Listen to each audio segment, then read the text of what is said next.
Hi everyone and welcome to our BCM 300 presentation on Deadlines, the game. A game of chaos, cooperation and competition.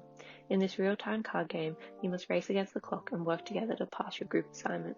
However, it is not that easy. You are also trying to achieve the highest individual grade along the way to defeat your teammates and win the game. In this lose together or take it all game, just like a real group assignment, you learn to expect the unexpected.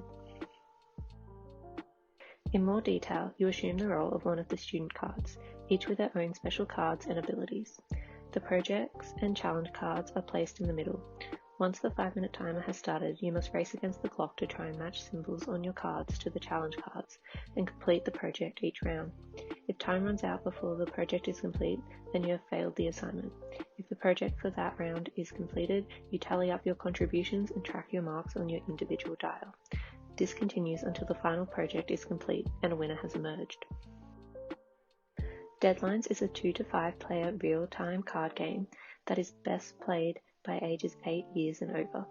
Belonging to the party game genre, Deadlines is simultaneously a collaborative and competitive game that will test your ability to work together while also trying to meet your own agenda. Our intended audience is young adults aged anywhere from 14 to 30. Our game's themes particularly appeals to students studying at either high school or tertiary level. However, our game holds the potential to be adjusted to many different skins. With a change of theme from school to workplace, we are able to target an older audience, such as 25 to 40-year-olds, so that potential to expand is inevitable in the flexibility of the game.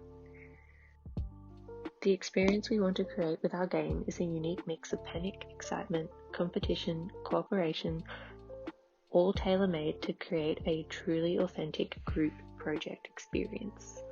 Deadlines is academically themed and plays on the experience of working in a group project. Set at university, our game has a feel of a student life without being too over the top. Unlike traditional card games, Deadlines is played without turns, with a 5-minute time limit. Players contribute to group challenges by playing cards to complete a group project. With this defeated, players complete the assignment. However, only one player with the most contributions after all 4 group project wins. The narrative of Deadlines follows one familiar to many. A group of individuals contribute to tasks in order to complete a group project. Although they cannot finish without each other, only the player with the most contribution will be rewarded top marks. In this respect, we heavily based our decisions off of Jeremy Holcomb's 2017 argument that regardless of how you start, you should strive to get past the idea that story and mechanics can be developed separately, sooner rather than later. Your mechanics should feel like your story, and your story should help teach your mechanics. Every mechanic we used in the game felt as though it had a distinct purpose in allowing our game story and gameplay narrative to evolve. In Act 1, you must select a character card. Choose carefully.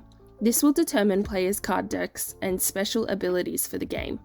It also helps to establish the game narrative through humour, as you will be stereotyped as the bookworm, the creative genius, the team captain, the social butterfly, and the class clown student character cards. You have been put together for a group project and must complete your semester's work. You will also be marked individually on your contributions. You will either fail as a team or win as an individual. In the first round, you must complete 25 challenge cards and 1 project plate in 5 minutes. Act 1 will be over after the first round has concluded, and this is where players understand the objective of the game and feel as though team dynamics and strategy has been established to complete tasks efficiently. In Act 2, player competition begins as players become aware of their current position. First round points are tallied and a leader emerges.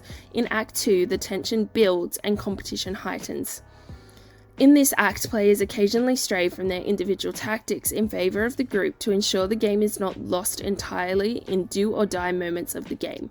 This is also where the true natures of players evolve, as players who are selfishly motivated would rather see an entire game lost as a team as opposed to making a sacrifice which might result in them losing the game to another player. Act 3 varies each time you play the game, as sometimes a winner can emerge earlier in some games than in others. We generally feel a winner begins to emerge towards the middle to back end of the final round, and even though they may not end up being the winner, they are within reach at this point of achieving the highest grade of the group. But what is most interesting about our final act is that at any moment the game could still be lost entirely, with students failing the group assignment. This could also be much earlier in the game than you expect if you lose one of the rounds by failing to complete the project plate before time runs out.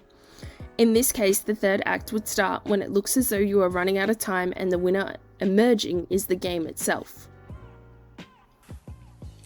We drew on inspiration from a number of different games for Deadlines, looking at how these games utilise different mechanics, elements, layouts, and story.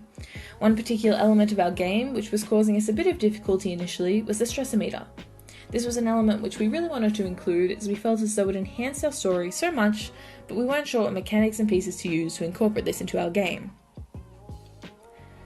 While the theme and setting of a group project largely influenced the collaborative element of Deadlines the game, we also gained inspiration from Flashpoint by Kevin Lanzig. Flashpoint is a collaborative tabletop game in which players attempt to rescue 7 of 10 victims from a raging building fire. As the players attempt to rescue the victims, the fire spreads to other parts of the building, causing structural damage and possibly blocking off pathways through the building. While we liked the idea of a collaborative element of the game, and the idea of working in a team towards a collective challenge, we wanted to keep the pick up, put down, and discard mechanics central to our game and steer away from heavy materiality in our gameplay. Most of our inspiration for the central mechanism of our game came from 5-Minute Dungeons. In 5-Minute Dungeons, a cooperative game created by Connor Reed, players have only 5 minutes to escape the randomized dungeon. Communication and teamwork are critical to survival because there's no time to form a carefully considered plan, and no predicting what dangers lie ahead. Another key mechanic we thought was quite prevalent to our theme was the timer mechanic to keep the action high, our players engaged, and to drive players to clear their decks and play actions as quickly as possible.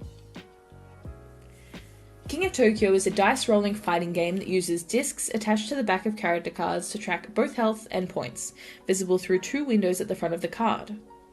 This seemed like the best option for us to use to solve the mechanics problem of our Stressor Meter, while also not adding any additional pieces to the game, and far less chunky than other options which we looked into. After playtesting amongst ourselves and with various friend groups, our core idea stayed the same with a few elements needing tweaking. Some cards were overpowered, some cards were too weak, and some cards didn't make sense. These small changes were edited and rewritten as we playtested, working with each other and external friends to create appropriate cards. When initially playtesting amongst ourselves, we noted that the game had no stakes and was quite slow-paced, simply having a goal but lacking motivation. That's when we introduced the timer, speeding up the game and creating a sense of urgency to fit with the story narrative.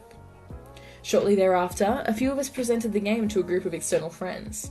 Their overall feedback was that we were lacking stakes which exist when collaborating in the real world. To up the tension, we added the Stressor Meter and the contribution scale. Similar to group evaluations, the contribution scale is a mechanism to encourage players to work harder and screw over other players. By contributing the most to the project, your contribution score increases. If the players successfully finish the projects, the player with the highest contribution score is the top student.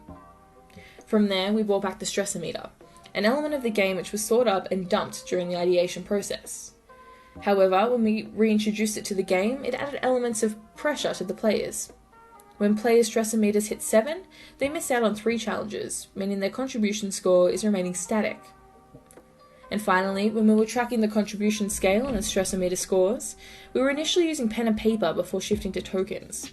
However, in the process of playing, we realised that these loose elements got lost or shifted and took too long to adjust.